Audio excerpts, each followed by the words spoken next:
तो लास्ट कल मैंने मेरे बच्चों को पॉलीन्यूक्लियोटाइड चेन के बारे में बताया था। अभी देखो ध्यान से, मैंने आपको चेन बताई थी ओ के बाद में पी, पी के बाद में ओ। मैंने कहा था अगर आपको पॉलीन्यूक्लियोटाइड चेन शॉर्ट में बनानी है तो ये तरीका होता है। शुगर के पास यहाँ पे लिख दो बेस, ओके। फिर उसके बाद में फिर से यही कंडीशन कर दो दोबारा से ओ के बाद में पी, पी के बाद में ओ, और फिर से यहाँ पे बना दो शुगर। ठीक है, मेरे को समझ आ गया। विशेष क्या पूछ रहा था? विशेष ये पूछ रहा था कि ऊपर डबल बॉन्ड और बीच से OH होता है कि नहीं होता, ये पूछ रहा था क्या? हाँ हाँ हाँ, बिल्कुल बिल्कुल होता है ये बेटे। ठीक है, अब ये आपको अगर मान लो वो कल वाली बड़ी पॉलीन्यूक्लियोटाइड चेन नहीं बनानी तो आप लोग ये बना सकते हो। अब उसके बाद में क्या हो जाएगा, ओ के बाद में पी, पी के बाद में ओ, और उसके बाद में बना दो शुगर। बस दैट्स ऑल। इतनी बड़ी चेन बना करके छोड़ना चाहते हो तो OPO करके छोड़ दो, वरना चाहे शुगर में छोड़ दो। नीचे आ जाएगा OH, ऊपर आ जाएगा डबल बॉन्ड O। फिर आ लिए डाई पॉलीपेप्टाइड चेन बन गई आपकी, जिसके अंदर मैंने बहुत सारे आप लोगों को PS करके ये शो कर दी। अब ये वाला जो एंड है इसको 5' एंड मान लो, इसको 3' मान लो, तो ऑटोमेटिकली ये क्या बन जाएगा, 5' बन जाएगा। ये ऑटोमेटिकली 3' बन जाएगा ये वाला। फिर उसके बाद में ऑटोमेटिकली ये वाला 5' बन जाएगा, फिर ये 3' बन जाएगा। तो ये इस तरीके से लाइन वाइज OPO करके चलते रहेंगे, बात खत्म हो गया। ठीक है, अब बेस जो है वो कहाँ से जुड़ा हुआ है वो सबको पता है, 1' से। ठीक है जी, यहाँ पे भी बेस लिख के लिख दो 1'। अब बेस के अंदर जो शुगर है ना उसका कार्बन 1' होता है। गीतांशु सुन ले कान खोल के, जो बेस है उसका कार्बन 1' होता है, लेकिन जो आपका पिरिडिन है या प्यूरिन है उसमें अलग अलग है। प्यूरिन, हाँ हाँ बिल्कुल, प्यूरिन में नाइट्रोजन 9 आगे जुड़ता है, और पिरामिडिन के अंदर नाइट्रोजन जो है वो 1 आकर के जुड़ता है। तो ये बात मेरे बच्चों को पता होनी चाहिए। ठीक है, हाँ ये बात कल ये तो पूछ रही थी रात को। अब इसके बाद अगला क्वेश्चन आता है difference between DNA and RNA। बता सकते हो 2-4 डिफरेंस? बताओ, शाबाश। हाँ हाँ, द फर्स्ट डिफरेंस इज ये न्यूक्लियस के अंदर रहता है और ये साइटोप्लाज्म में रहता है। हाँ बिल्कुल, ये पहला डिफरेंस है। इसके अंदर जो शुगर है वो डीऑक्सीराइबोस है, हाँ, और उसके अंदर शुगर जो है वो राइबोस है। ठीक है, इसके अंदर जो आपके पास में है थर्ड नंबर पे डिफरेंस, यहाँ पे AGCT शुगर होती है, और सॉरी बेस, और उसमें AGCU होती है, मतलब थाइमिन की जगह पे यूरेसिल होती है, ये भी लिख सकते थे। DNA का काम होता है जो आपके हेरिडिटी वाले कैरेक्टर है उनको आगे ट्रांसफर करना, समझ आ गया? हाँ, ये काम होता है DNA का। लेकिन RNA का जो मेन काम होता है वो होता है प्रोटीन सिंथेसिस। हाँ बिल्कुल, ये पढ़ाऊंगा। प्रोटीन बनाने का जो काम है वो RNA को मिला हुआ है। ठीक है, उसके बाद पांचवा डिफरेंस ये लिख सकते हो कि DNA डबल स्ट्रैंड होता है और RNA जो होता है वो सिंगल स्ट्रैंड होता है। डबल स्ट्रैंड का मतलब इसमें 2 पॉलीन्यूक्लियोटाइड चेन होती है, तो वो भी मैं बनाऊंगा, आपको दिखाऊंगा 2 पॉलीन्यूक्लियोटाइड चेन, जबकि इसके अंदर सिर्फ 1 पॉलीन्यूक्लियोटाइड सिंगल चेन होती है, लॉजिक, या सिंगल स्ट्रैंड होता है। तो मेन ये डिफरेंस है। ठीक है जी, ये बात आप लोगों को याद होनी चाहिए। तो ये 5 डिफरेंस मैंने आप लोगों को मेन बता दिए। इसके बाद में आता है double helix structure of DNA। अब DNA की स्ट्रक्चर की बात करते हैं तो पहले पता होना चाहिए डबल हेलिक्स का मतलब क्या है। हेलिक्स का मतलब बताओ क्या होता है, क्योंकि मैंने कल परसों बात करी थी। हेलिक्स, हाँ, सर्पिलाकार है ना। तो डबल हेलिक्स का मतलब होता है 2 सांप एक दूसरे में लिपटे हुए। तो इस तरीके से अगर आप DNA की स्ट्रक्चर देखते हो तो उसके अंदर 2 पॉलीन्यूक्लियोटाइड चेन सांप की तरह लिपटी हुई होती है। अब ये जो मैंने इतनी बड़ी बना दी, देखो देखा जाए तो ये भी चेन नहीं है ना, ये देखो ये चेन ही तो चल रही है। यस और नो बोलो, मैंने जान करके तुम्हारे इसमें मैंने बना करके स्पाइरल। तो ये जो चेन्स है 2, ये पॉलीन्यूक्लियोटाइड चेन होती है। अब इसमें क्या चल रहा है, देखो चेन में क्या चल रहा है, PS है ना, शुगर, फास्फोरिक एसिड, शुगर। लेकिन बेस बताओ कहाँ है, जल्दी बोलो, शाबाश। हाँ, ऊपर की तरफ निकले हैं। ठीक है, अब देखना। तो अगर मान लीजिए मैंने एक चेन को इस तरीके से बना दिया, थोड़ा सा बड़ा करके बना रहा हूं, तो बेस कहाँ निकले हुए हैं, ये देखो ये निकले हुए बेस, ये आपके बेस बाहर निकले हुए हैं। ठीक है, तो इसी तरीके से मेरे बच्चों को मैंने पढ़ाना है और ये शेप बनवा के और समझानी है। ये होता है जी आपके पास में डीएनए का शेप। बस डीएनए डबल स्ट्रैंडेड होता है, जिसमें से आप 2 स्ट्रैंड भी बना दोगे, इस तरीके से 2 लूप भी बना दोगे तो काम चल जाएगा, वो तुम्हारी मर्जी पे है। अब मेरा बच्चा क्या कहता है, यहाँ पे P है, P के साथ S है, S के साथ बेस जुड़ा होगा। अब एक लूप के अंदर 10 जोड़ा बेस होते हैं, बता देता हूँ, पर कोई जरूरी नहीं है 10 बना के आने की। कल को कोई कहते मुझे बनाने हैं 10, नहीं। तो P के साथ S, फिर P के साथ S, फिर P के साथ S, फिर P के साथ S, फिर P के साथ S, फिर P के साथ S। मान लेते पहले में G लगा हुआ है, फिर A लगा हुआ है, फिर C लगा हुआ है, फिर G लगा हुआ है, फिर A लगा हुआ है, फिर T लगा हुआ है, मान लेते हैं। तो ऑटोमेटिकली सामने वाले स्ट्रैंड पे उल्टा वाला बेस लगा होगा, यानी कि G के सामने C लगा होगा, A के सामने T लगा होगा, C के सामने G लगा होगा, G के सामने C लगा होगा, A के सामने T लगा होगा और T के सामने A लगा होगा। क्या ये बात समझ में आ गई? तो ये बात आपको पता होनी चाहिए कि जब आपका डीएनए, हाँ जी, बनाते हो तो डीएनए के अंदर इस तरीके से डबल कोइल्ड स्ट्रक्चर होती है, या हाँ जी डबल हेलिक्स स्ट्रक्चर होती है, और इनके अंदर ऑटोमेटिकली जो आप लोगों ने जोड़ के दिखाए हैं बेस, वो बेस ऑटोमेटिकली एक दूसरे के रिवर्स होते हैं। बस इतना याद रखना। तो A के सामने T जुड़ा हुआ मिलेगा, C के सामने G जुड़ा हुआ मिलेगा, G के सामने C जुड़ा होगा और T के सामने A जुड़ा होगा।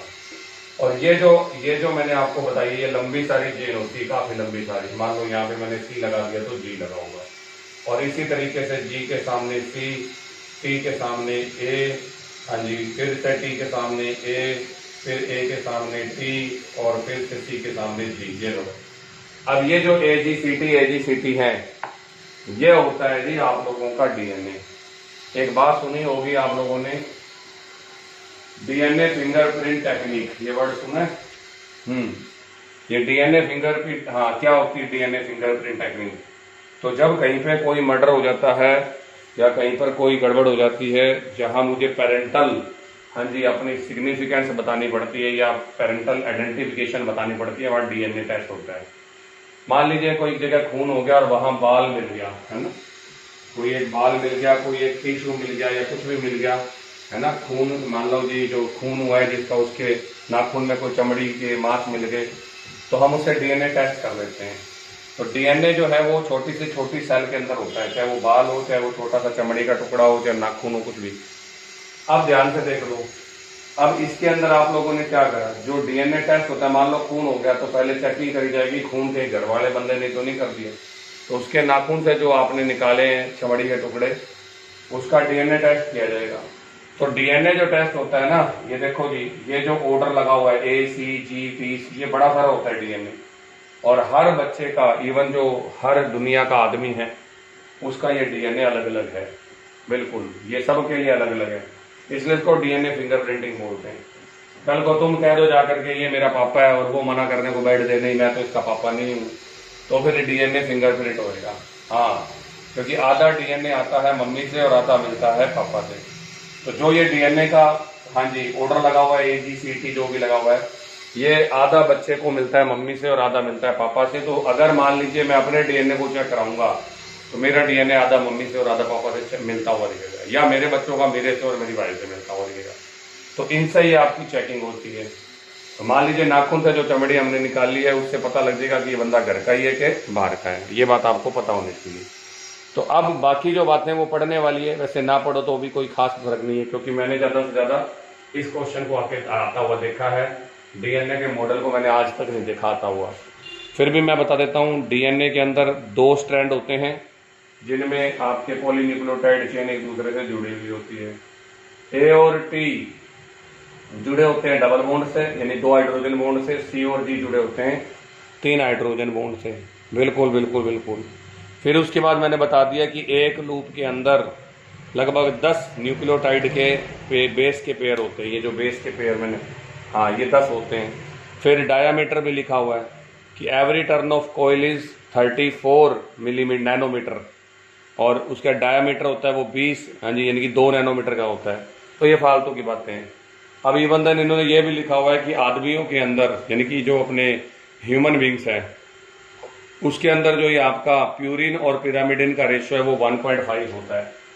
मतलब प्यूरिन ज्यादा होती है और पिरामिडिन कम होती है, ये 1.5 होती है। मेरे हिसाब से इसकी भी कोई जरूरत खास नहीं है, लेकिन ये बात आ सकती है कि what are the biological functions of nucleic acids. कोई पूछ सकता है कि न्यूक्लिक एसिड्स के क्या काम है, तो इतना जरूर याद रखोगे आरएनए क्या काम करता है प्रोटीन बनाने में, और ये हेरिडिटी वाले कैरेक्टर्स को हाँ जी आगे पहुंचाने में, क्योंकि डीएनए जुड़ा हुआ है जीन से।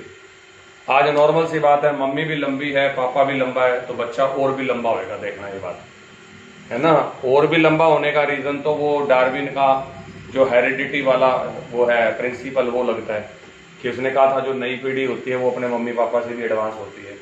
लेकिन अगर मान लीजिए मम्मी की आंखें ब्राउन है पापा की ब्राउन है तो बच्चों की भी ब्राउन होगी, या उनकी ब्लू है ना। तो ये सारी बातें जो आगे ट्रांसफर होती हैं, इवन बीमारियां भी ट्रांसफर होती है। मम्मी को शुगर है पापा को भी शुगर है तो बेटे को भी आगे, हाँ बिल्कुल, मम्मी को हार्ट की प्रॉब्लम है पापा को हार्ट की प्रॉब्लम है तो आगे बच्चे को भी चांसेस होते हैं।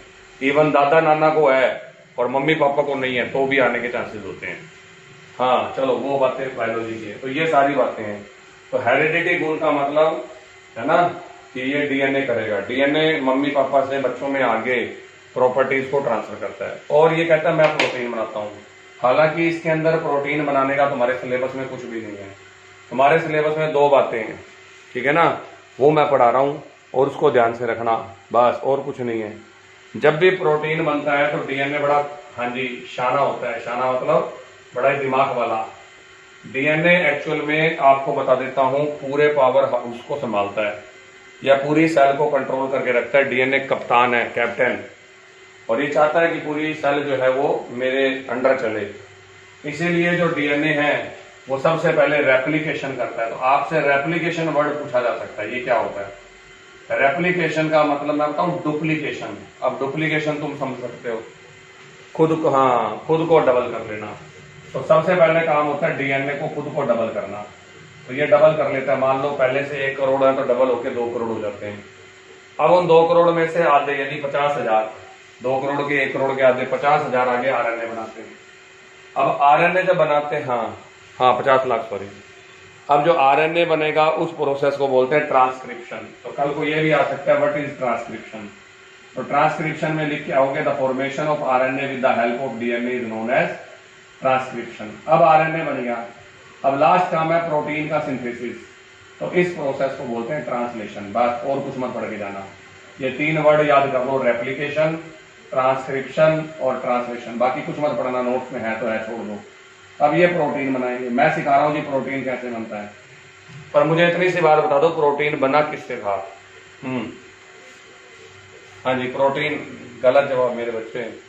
क्या बात, क्या बोले जा रहे हो, क्या बोले जा रहे हो? प्रोटीन पूरा पढ़ा है आप लोग, आरएनए डीएनए, क्या बोले जा रहे हो? प्रोटीन बना था एमिनो एसिड से। और केमिस्ट्री कहती है कि 3 जो बेस होते हैं वो मिलकर के एक एमिनो एसिड को शो करते हैं। 3 ऑर्गेनिक बेस, ये वाले जो बेस जो आपने यहाँ लटका के दिखाए, ये 3 बेस एमिनो एसिड को रिप्रेजेंट करते हैं और इसको बोला जाता है ट्रिपलेट कोड। क्या बोला जाता है, जल्दी बोलिए।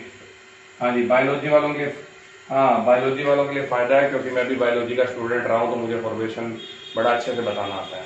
तो this is the triplet code, जो 3 बेस हैं वो एक एमिनो एसिड को दिखाएंगे। अब मैं दिखाता हूं जी। सबसे पहली बात, आरएनए होते हैं 3 टाइप के, ये लिख रहा हूं यहाँ पे छोटे से। सबसे पहले होता है एमआरएनए यानी कि व्हाट्सएप आरएनए, दूसरे नंबर पे होता है टीआरएनए यानी कि ट्रांसपोर्ट आरएनए, और तीसरा होता है आरआरएनए राइबोसोमल आरएनए। एमआरएनए का मतलब मैसेज, हाँ जी पता होगा सोशल मीडिया पे मैसेज सबसे ज्यादा फॉरवर्ड कहाँ होते हैं? व्हाट्सएप के ऊपर, है ना। तो क्लियर कट बात है मेरे बच्चे कि अब आप लोगों के पास में जो आरआरएनए है वो फटाक से सॉरी एमआरएनए वो फटाक से मैसेज भेजता है। आपकी बॉडी के अंदर कौन सा प्रोटीन खत्म हो गया उसको बताने का काम है एमआरएनए का, या कौन सा प्रोटीन कम हो रहा है वो एमआरएनए मैसेज भेजता है। एमआरएनए मैसेज भेजता है डीएनए को, और डीएनए फटाफट अपने आप को डबल करना शुरू हो जाता है। जब वो अपने आप को डबल करना शुरू हो जाता है तो उसके बाद वो आरएनए बनाना शुरू हो जाता है। असल में डीएनए के बाद जब आरएनए की शेप देखोगे तो आरएनए की शेप ऐसे होती है। तो बताओ इन दोनों शेप में फर्क क्या है? इतनी सी बात है। क्या फर्क है? बिल्कुल। और हाँ बिल्कुल बिल्कुल बिल्कुल डबल स्ट्रैंडेड है ना। तो क्लियर कट बात है, यहाँ पर ए जी सी और यू लगा मिलेगा। कोई भी ऑर्डर हो सकता है, सी ए जी you, A you you see जी, कुछ भी मिल सकता है। अब जब इस तरीके से ये डीएनए आरएनए को बनाता है तो उस प्रोसेस को हम बोलते हैं transcription. This is known as transcription. और ट्रांसक्रिप्शन में मुझे बेस मिलते हैं। देखो असल में क्या मिला मुझे बहुत सारे बेस की एक चेन मिल गई, और मैं बता रहा हूं 3 बेस मिलकर बनाएंगे एक एमिनो एसिड। ये लो जी। अब ये सेकंड नंबर पे टीआरएनए, ट्रांसपोर्ट आरएनए। ट्रांसपोर्ट की बात करते हो तो वो ये कहता कि मेरा काम है बस, हाँ जी, हिमांशु चौधरी नाम से आ रही है। चलो जी, हिमांशु जलंधरा बैठा है क्या आज क्लास में? तो ट्रांसपोर्ट आरएनए कहता है कि मैं ट्रांसपोर्ट करूंगा ये जो चेन मेरे को बना के दिया आप लोगों ने। अब ये जो चेन बन करके आई है, इस चेन को ला करके आपको ट्रांसपोर्ट करके देगा राइबोसोम तक। तो राइबोसोम तो साइटोप्लाज्म में बैठा है, डीएनए आपका न्यूक्लियस में बैठा है। उनको लेके कौन जा रहा है? ये जो बेस की चेन है उनको लेके कौन जा रहा है? तो टीआरएनए। और लास्ट होता है आरआरएनए। मैंने कहा तू क्या करेगा? कहता है सर मैं पहले से टेम्पलेट बना के बैठा हूं। टेम्पलेट का मतलब होता है सांचे। तो मैंने कहा इस सांचे में क्या है?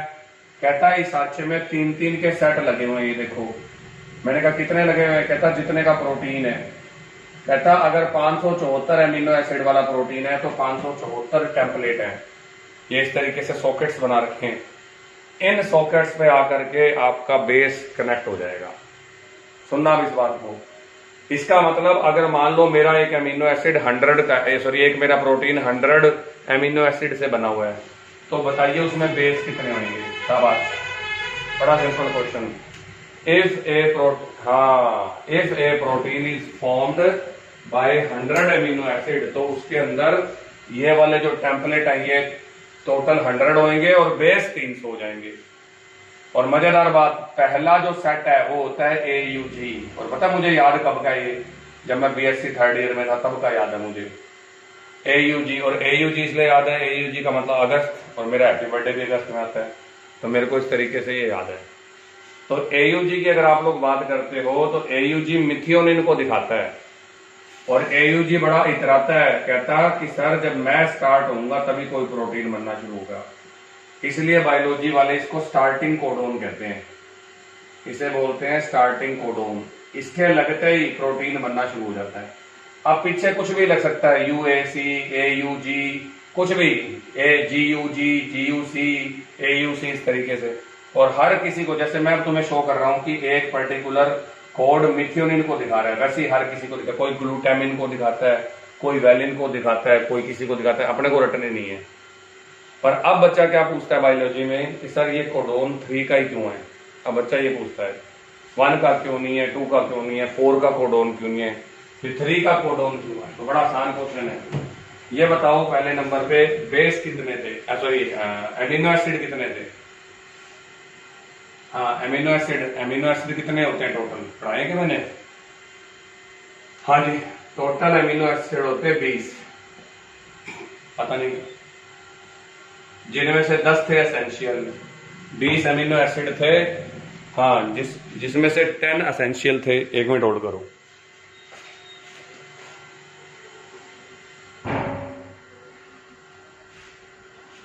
हाँ जी, टोटल एमिनो एसिड थे आपके उसमें 20, जिसमें से 10 एसेंशियल थे।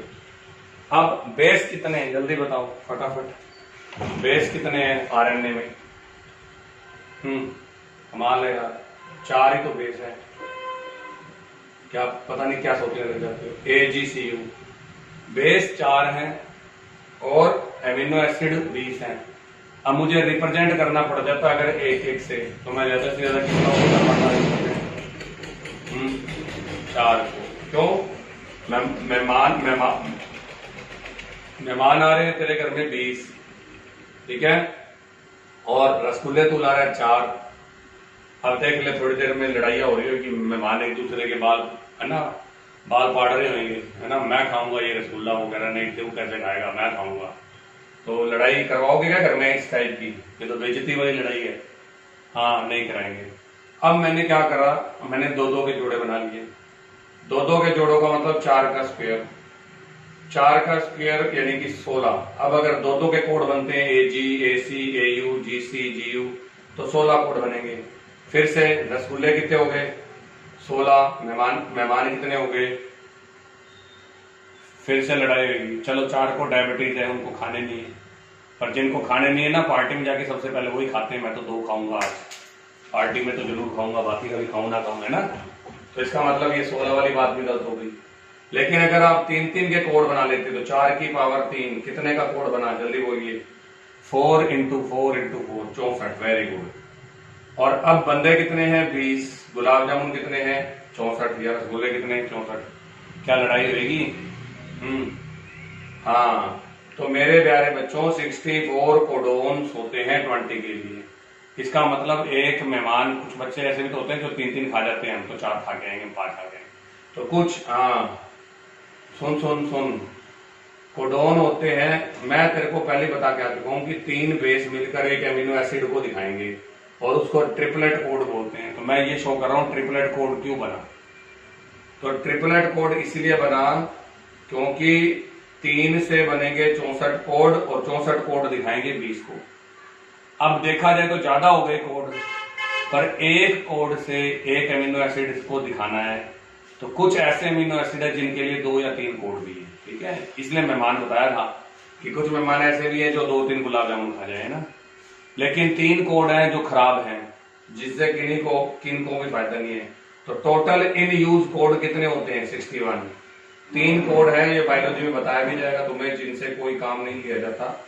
वो आपके अपने डीएक्टिवेटेड कोड है। तो डीएक्टिवेटेड मतलब उनका कोई काम नहीं है। और कुछ कोड ऐसे होते हैं जो लास्ट में लगते हैं, जैसे UAC UCC, है ना, वो आप लोगों के लास्ट में लगते हैं, उनको बोलते हैं टर्मिनेशन, जो लास्ट में लग के चेन को खत्म कर देते हैं। तो वो यू इस तरह। हाँ, मिथियोनिन इसलिए लिया है क्योंकि ये कहता है मैं स्टार्टिंग कोडोन हूं। क्या मतलब समझ आया तेरे को स्टार्टिंग कोडोन से? जो सबसे पहले है, ये सबसे पहले है। हाँ, ठीक है। तो जो सबसे पहले लग के और आपके जो है उसको बंद करता है, ठीक है जी, क्या नाम है, अपने चेन को स्टार्ट करता है, तो ये स्टार्टिंग कोडोन है। तो ये इसलिए, हाँ, मिथियोनिन बोलते हैं उसका। क्यों मिथियोनिन पढ़ाया तो था यार तेरे को? मिथियोनिन पढ़ाया नहीं मैंने? हाँ, तो बस फिर अब उसके बाद ये जैसे जैसे लगते जाएंगे प्रोटीन क्या होता जाएगा। तो प्रोटीन के लिए अमीनो एसिड चाहिए, मैं बताता हूँ देख तेरे को इजी करके। और एक अमीनो एसिड को 3 बेस से रिप्रेजेंट करते हैं, जैसे मैंने तुझे पढ़ा दिया AUG। तो ये ट्रिपलेट कोड की पूरी कहानी है। और आपको इतना नहीं पूछना है, अगर आपको बायोलॉजी नहीं पढ़नी तो आपको सिर्फ ये पता होना चाहिए रेप्लिकेशन क्या है, ट्रांसक्रिप्शन क्या है और ट्रांसलेशन क्या है। ट्रांसलेशन आया हुआ है 1 साल पेपर में, तो बता देना। द फॉर्मेशन ऑफ प्रोटीन, हाँ, with the help of RNA is known as translation. और 1 साल ये आया था कि ट्रांसक्रिप्शन में और ट्रांसलेशन में डिफरेंस क्या है। मेन डिफरेंस एक ही पूछा जाता है। तो ट्रांसक्रिप्शन में DNA से RNA बनता है, लेकिन ट्रांसलेशन में RNA से प्रोटीन बनते हैं। तो ये मेन डिफरेंस है। हाँ, बस और कुछ भी नहीं। तो next topic is vitamin. Vitamin का मतलब वाइटल एमीन, ठीक है जी। और वाइटल एमीन्स का मतलब क्लियर कट बात है, एमीन्स नेसेसरी फॉर लिविंग। उसके बाद में नेक्स्ट नंबर पे इनके लिए आप बताओगे कि इनकी 2 कैटेगरी हैं। एक तो है फैट सोल्यूबल, ठीक है, और एक है वाटर सोल्यूबल। तो फैट सोल्यूबल के अंदर आप लोगों के पास में विटामिन A, D, E और K याद रखना पड़ेगा। विटामिन A, D, E और K। और उसके बाद इधर वाटर सोल्यूबल में विटामिन, हाँ बिल्कुल, विटामिन B और विटामिन C। तो एक क्वेश्चन बनता है आपका बड़ा शानदार कि विटामिन B और विटामिन C को हम बॉडी में स्टोर नहीं कर सकते। ये क्वेश्चन बनता है आप लोगों का, why vitamin B and vitamin C can not be stored in body. तो वो एक माधुरी दीक्षित वाली ऐड आती है, वो पानी की ऐड कर रही होती है प्यूरीफायर की, और वो ऐसे ऐसे घूम रही होती है, और वो दिखाते हैं यहाँ तक पानी पानी भरा होता है बॉडी के अंदर। तो आपकी बॉडी 80% पानी से बनी हुई है। अब जो विटामिन भी पानी के अंदर घुल जाता है ना, और आपकी बॉडी बनी भी पानी की हुई है, तो क्या मैं बी और सी को स्टोर कर सकता हूँ बॉडी में? जल्दी बोली, शाबाश। इसीलिए ये आप लोगों का याद रखना कि वाटर बॉडी में सॉल्युबल नहीं होता। अब बारी आएगी विटामिन एच की। एच फॉर हर्सर, याद रख लेना। केमिस्ट्री कौन पढ़ाता है? बस मेरे से याद रख लेना, ना फैट सॉल्युबल है और ना वाटर सॉल्युबल है। शानदार क्वेश्चन है कि एक ऐसा विटामिन बताइए जो ना वाटर सॉल्युबल ना फैट सॉल्युबल। तो कोई बड़ी बात नहीं है अगर पेपर में आ जाए तो, वैसे तो उन्होंने विटामिन काट दिए हैं। और लास्ट टॉपिक आता है कि कौन से विटामिन से कौन सी बीमारी होती है। बाकी बता देता हूं कि स्पेशल 2-3 विटामिन है जो स्पेशल फूड में मिलते हैं, बाकी सारों के लिए एक ही जैसी बातें होती हैं। क्या? हरी सब्जियां, अंडे और दाल, ये 3 वर्ड सब में चालू हो जाएंगे। किसी ने कहा विटामिन ए, मैंने बता दिया। विटामिन ए का नाम होता है, विटामिन ए का नाम होता है कैरोटीनॉइड। ये नाम याद होना चाहिए, कैरोटीनॉइड। ये इसका साइंटिफिक नेम है या केमिकल नेम कैरोटीनॉइड। गाजर में है और दूसरे नंबर पे टमाटर में फुल होता है। बाकी देखो फिर जो मैंने तुम्हें कहा था, ग्रीन वेजिटेबल, येलो वेजिटेबल, अंडे में, दूध में, ये 4 चीजें फिक्स हैं। इनकी कमी से हो जाती है नाइट ब्लाइंडनेस। हाँ, रात के अंधे, रात को सामान दिखना बंद हो जाता है इनको। लेकिन ये जो नाइट ब्लाइंडनेस जो होती है, ये असल में धुंधली पिक्चर होती है। अब ये रात को अंधे कैसे हो गए? क्योंकि पुराने टाइम में बिजली नहीं हुआ करती थी, तो दिन के टाइम में भी इनको सिर्फ एक इमेज दिखती थी भी सामने से कोई आ रहा है। इनको ये नहीं पता लगता था कि भाई सामने से कौन आ रहा है। तो दैट मीन्स इनकी नजरें कमजोर हो जाती हैं, और रात को अगर लाइट नहीं होगी तो वो इमेज भी नहीं दिखेगी, इसलिए इनको लाइट ब्लाइंडनेस बोलते हैं कि अंधेरा होने के बाद ये अंधे हो जाते हैं। फिर आता है जी विटामिन बी। विटामिन बी में आपका B1 आता है पहले, थायामीन, उसको थायामीन बोलते हैं, ठीक है जी, याद रखना। और इसकी वजह से, हाँ बिल्कुल बिल्कुल, इसकी कमी से बैरी बैरी हो जाती है। बैरी बैरी में आपकी स्किन के ऊपर स्पॉट बनने शुरू हो जाते हैं, और वो स्पॉट धीरे धीरे घाव बन जाते हैं, और घाव बनने के बाद उनमें से खून निकलना शुरू हो जाता है। तो ये आपकी विटामिन। एग्जाम्पल दिखाऊं, डर्मेटाइटिस सुना होगा एक बीमारी का नाम। होंठ फट जाते हैं, होंठ फट के खून निकलना शुरू हो जाता है कई लोगों को, बहुत ज्यादा, कईयों की ये बीमारी होती है।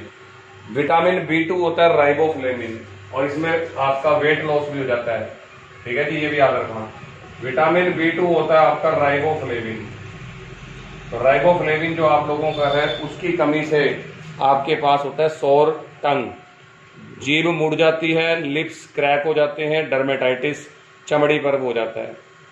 विटामिन B3 को पायरिडॉक्सिन कहते हैं, और इसकी कमी से पायरिडॉक्सिन, और इसकी कमी से आपके पास में यहाँ डर्माटाइटिस लिख देते हैं।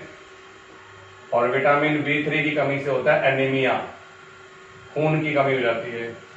उसके बाद सबसे इंपॉर्टेंट है विटामिन B12, जिसको बोलते हैं साइनोकोबालेमिन। आज से पहले पढ़ाया हुआ है, याद करके बताओ कहाँ पे?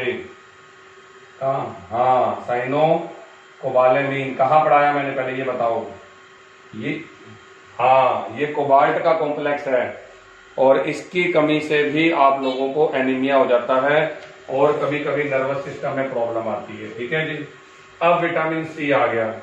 विटामिन सी जो होता है वो एस्कॉर्बिक एसिड होता है, और ये खट्टे फलों में ज्यादा होता है, जो आपके खट्टे, हाँ बिल्कुल, जो आजकल हम कह रहे हैं खाना चाहिए, है ना, कोरोना फैल रहा है, तो विटामिन सी जितने भी आपके सिट्रस फ्रूट है सब में है, याद रखना। और इसकी कमी से हो जाता है स्कर्वी, और स्कर्वी के अंदर आपके मसूड़े कमजोर हो जाते हैं, दांत में से खून निकलना शुरू हो जाता है। ये लगभग 90% लोगों को है इंडिया के अंदर। विटामिन एच को बोलते हैं बायोटीन, और मेरे से पंगे लोगे तो गंजे हो जाओगे, बाल्डनेस, गंजापन, बिल्कुल हेयर लॉस, बाल्डनेस बोलते हैं गंजेपन को। फिर उसके बाद आता है कि विटामिन एच के बाद विटामिन डी, ये सारी दुनिया को पता है। विटामिन डी जो होता है वो कहाँ से मिलता है? सूरज से। हाँ, इसका कोई नाम नहीं है वैसे, मिक्सचर ऑफ स्टीरोल कंपाउंड है। ये धूप में होता है, ऑयल्स में होता है, बटर में, एग में, फिश में। और इसकी कमी से एक रोग होता है जिसका नाम है रिकेट्स। रिकेट्स में आपकी हड्डियां कमजोर होकर हड्डियां कमजोर होकर मुड़ने लग जाती हैं। हाँ, गठिया टाइप। मेरी दादा दादी की उम्र में कोई जोड़ों में दर्द नहीं होते थे। मेरी 95 की दादी मरी अभी, है ना, गुजरी है, तो उनकी कोई जोड़ों में दर्द नहीं थे। लेकिन जो मम्मी पापा हैं, मम्मी स्पेशल मम्मी के, उनके है। इसका रीजन पता है क्या? आप लोगों ने घर बंद बना लिए। घर बंद बना लिए, उसका क्या नुकसान हुआ? जल्दी बोलो, शाबाश। हाँ, अब हमें धूप नहीं मिलती है रोज, जबकि रोज धूप मिलनी जरूरी है, कम से कम 20 मिनट्स। 20 मिनट धूप मिलेगी तो विटामिन डी मिलेगा, अदरवाइज नहीं मिलेगा। फिर आता है जी विटामिन ई। विटामिन ई जो होता है उसका नाम है जी टोकोफेरोल। विटामिन ई का नाम है टोकोफेरोल, और इसकी कमी से आपको नपुंसकता या स्टर्लिटी का मतलब होता है बांझपन या नपुंसकता, रिप्रोडक्शन पावर कम होना। और लास्ट है विटामिन के। विटामिन के जो आपका खून की क्लोटिंग होती है, खून की क्लोटिंग सुनी हुई है, ये ब्लड क्लोटिंग में काम आता है। और जिन लोगों का ब्लड क्लोट नहीं होता उनको एक रोग होता है, उसका नाम है हीमोफीलिया। हाँ, और जिन लोगों को हीमोफीलिया रोग है उन लोगों के साथ एक बहुत बड़ी बीमारी है कि अगर उनको जिंदगी में एक भी कट लग गया तो वो उनकी मौत का कारण बन जाएगा। और ये आपका हेरिडिटी वाला रोग है। ठीक है जी, तो ये चैप्टर मैंने पूरा करवा दिया। कल टेस्ट लेंगे, संडे को छुट्टी रखेंगे और मंडे से ऑर्गेनिक शुरू करेंगे। ऑर्गेनिक के लिए कुछ हिदायत आएगी, हो सकता है मंडे की बजाय थोड़ा सा लेट हो जाए, तो शायद मंडे को भी छुट्टी कर दूं मैं तुम्हारी जान करके। ठीक है, क्योंकि मुझे पहले इसके लिए हिदायत चाहिए और सारे बच्चे क्लास को चाहिए। जो बच्चा ऑर्गेनिक करना चाहता है उसे रेगुलर रहना पड़ेगा। तो मंडे को अगर मैंने 10 मिनट 15 मिनट क्लास लगाई तो मैं आप लोगों को सिर्फ इंस्ट्रक्शंस के लिए बुलाऊंगा। ठीक है।